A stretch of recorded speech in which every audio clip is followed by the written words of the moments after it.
बच्चों, let's read the question. The question here says, which one of the following statements is incorrect about menstruation? Option A, at menopause there is abrupt increase in gonadotrophic hormones. B, the beginning of menstruation cycle is called menarche.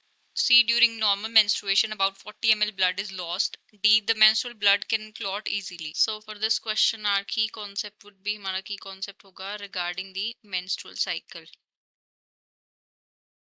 Menstrual cycle. So menstrual cycle होती है basically it is a period of 28 days in which there are certain cyclic changes happens in the uterine endometrium part of female. During menstruation female body के अंदर hormonal and cyclic changes होते हैं. तो अब हम statements की बात करते हैं रिगार्डिंग मेंस्ट्रुएशन. सबसे पहली स्टेटमेंट है at menopause there is abrupt increase in gonadotrophic hormones. So menopause होता है, मेनोपॉज जब फीमेल के अंदर मेंस्ट्रुएशन बंद हो जाती है और ये होती है यूजुअली 45 टू 46 ईयर्स की एज पे. एंड मेनोपॉज के टाइम पे क्या होता है, फीमेल के अंदर फंक्शनल ओवेरियन फॉलिकल नहीं प्रेजेंट होते हैं. एंड जो गोनेडोट्रोफिन्स होते हैं, गोनेडोट्रोपिन्स, उनकी सिक्रीशन होती है एंटीरियर पिट्यूटरी से. Anterior pituitary.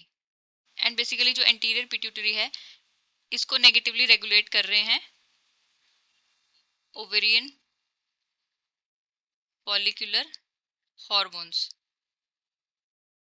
बट मेनोपॉज के टाइम पे जो एक्टिव ओवेरियन फॉलिकल्स होते हैं वो प्रेजेंट नहीं होते, तो एंटीरियर पिट्यूटरी पे कोई रेगुलेशन नहीं हो रही होती, इसलिए गोनेडोट्रोपिन्स की कॉन्सेंट्रेशन जो है बढ़ जाती है. तो पहली स्टेटमेंट तो सही है. बी में गिवन है the beginning of menstruation cycle is called menarche. तो ये बात बिल्कुल सही है, ये स्टार्ट होती है प्यूबर्टी पे फीमेल में, यूजुअली 12 टू 15 ईयर्स की एज पे, एंड इसको बोलते हैं menarche.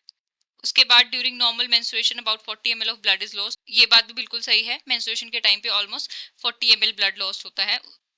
Then is the menstrual blood can clot easily. तो ये स्टेटमेंट जो है इनकरेक्ट है, बिकॉज जो मेंस्ट्रुअल ब्लड होता है, menstrual blood that is rich in anticoagulants, rich in anticoagulants. उसके अंदर बहुत सारे एंटीकोगुलेंट्स प्रेजेंट होते हैं जो कि ब्लड को क्लॉट नहीं होने देते. उसके अलावा उसके अंदर प्लाज्मिनोजन एक्टिवेटर्स होते हैं, वो भी जो है क्लॉट को डिसॉल्व करने में हेल्प करते हैं. एक और रीजन होता है, ब्लड को क्लॉट होने के लिए एक पीएच की रिक्वायरमेंट होती है विच इज ऑलमोस्ट 7.4.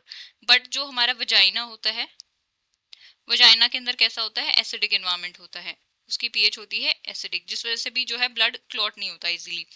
सो हमें इनकरेक्ट स्टेटमेंट ही आइडेंटिफाई करनी थी, तो वो है हमारी statement D. So fine answer for the question is option D. I hope you have understood it well. Best of luck and thank you.